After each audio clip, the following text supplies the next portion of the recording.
We really have to get terrorism off the brain.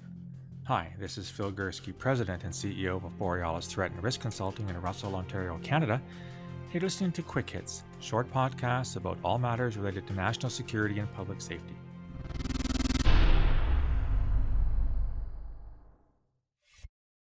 Okay. You're going to get sick of hearing this, but I got to weigh in on this one more time. It's this notion about the use of the term terrorism to describe an act of violence in society in ways that, shall we say, at least from my humble perspective, are not helpful. Now, I just published an op ed piece in the Ottawa Citizen last week talking about this. I'll share this at the end of the podcast. But what has got me thinking about this yet again is the case in Michigan. Of course, this was a mass shooting at a high school just north of Detroit, where a 15-year-old has been accused of murdering 4 students and with a gun that was purchased for him by his parents. Note, he's 15 years old and his parents bought him a gun, and the parents have been charged with involuntary manslaughter, which I find fascinating. But the real intent here is that the young man, his name is Ethan Crumbley, he's a sophomore, has been charged with 24 felony accounts, including 4 counts of first-degree murder, 7 counts of assault with intent to murder, and 1 count of terrorism. Now, this is a little bit weird, and a lot of people have commented on this because normally mass shootings like we see in schools, predominantly United States, but not exclusively there, we've had them here in Canada as well, are not in fact labeled terrorism. But here's what the Michigan government has to say about that. Crumbley is accused of intending to intimidate or coerce the high school community and, quote, "What about all the children who ran, screaming, hiding under desks? What about all the children at home right now who can't eat and can't sleep and can't imagine a world where they could ever step foot back in that school? Those are victims too, and so are their families, and so is this community. The charge of terrorism reflects that." No, it doesn't.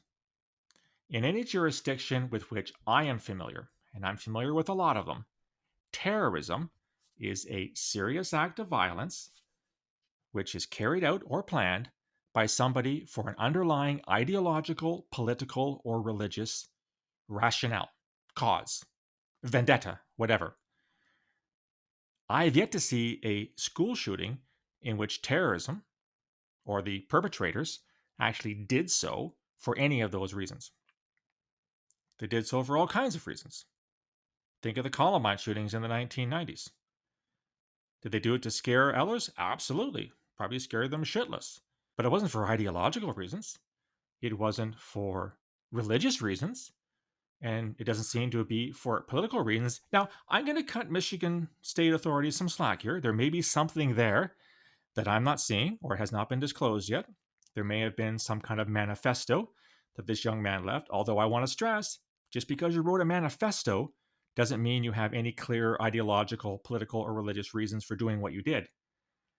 And there's also a piece I'm going to link to by a friend of mine, Simon Conti, who's a senior lecturer in criminology at the University of Kent, United Kingdom, entitled The Hypocrisy of America's Terror Debate. And he goes into a lot of detail about why this charge of terrorism has been brought.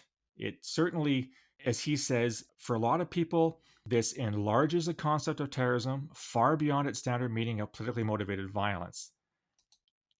Are we ready? Have we entered a world now where anything we don't like, any act of serious violence that's carried out against a population and which terrifies that population is an act of terrorism?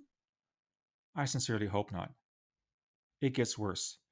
We are now in the midst of historical revisionism as well, at least here in Canada. I'm recording this on December the 6th.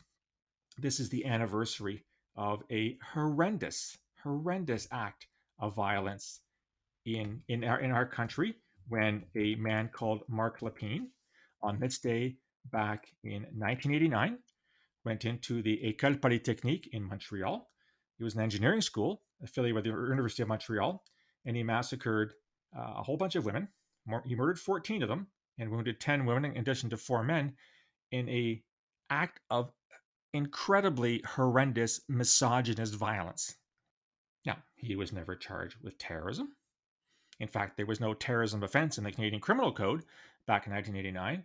But of late, when I've seen presentations from Public Safety Canada, which is the umbrella ministry which takes care of the security service, the law enforcement, signals intelligence, etc., they are now labeling this as an act of terrorism. 32 years later?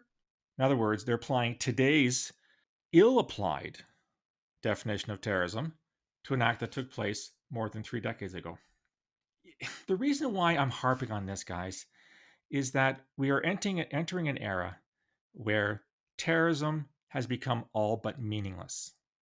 Essentially, it is now in the eye or the ear or the experience of the beholder to determine what is terrorism and what is not. And that is not useful.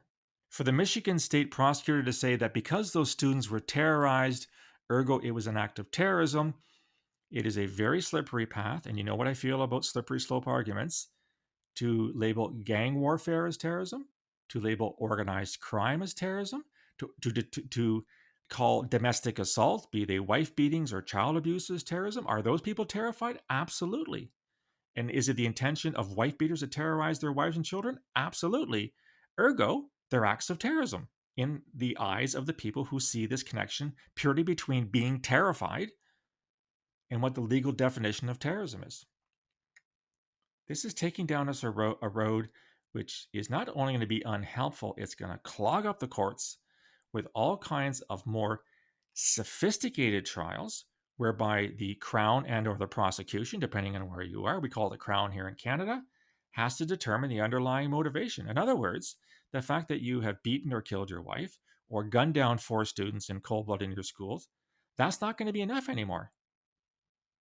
The prosecution can have to determine what was the underlying motivation for it. And was that motivation reliably described as political, ideological, or religious in nature? And the prosecution is going to fail on many of these occasions because a good defense lawyer is going to see right through this and say, what do you mean my client's a terrorist? He's not a terrorist. He's just a jerk who wanted to make a name for himself, wanted sort of his 15 minutes of fame, if you will, like the Columbine shooters way back in the 1990s, or Mark Lepine. His fame or ill fame, whatever term you want to use. It gets worse. I have it from a reliable source that Public Safety Canada, again, going back to my turf, when they give briefings these days about terrorism, all they want to talk about is neo-Nazis, which I'm not sure they can use that term because it sounds prejudiced to me. If we can't say Islamist terrorism, how can we use neo-Nazis?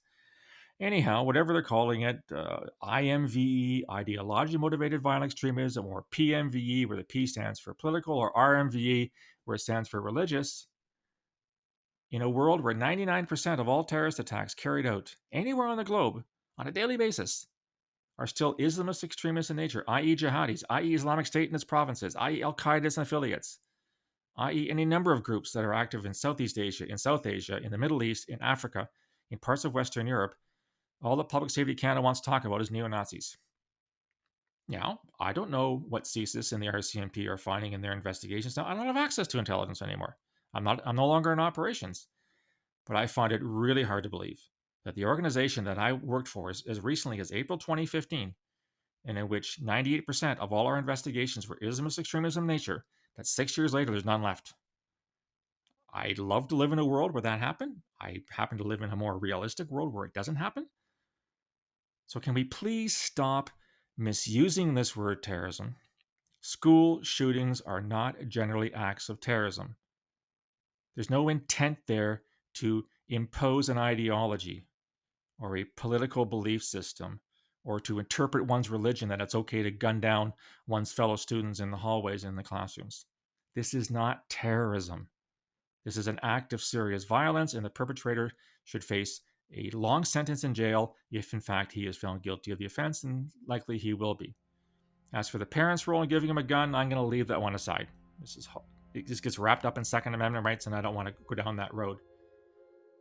But can we please do this for me? It's my birthday coming up. I'll be 61 in 2 weeks. Can you please pledge not to use the word terrorism ill-advisedly and use it for what it should be used for? acts of violence that are done for clear ideological, political, or religious reasons. Not every act of violence. Anyhow, that's what I think.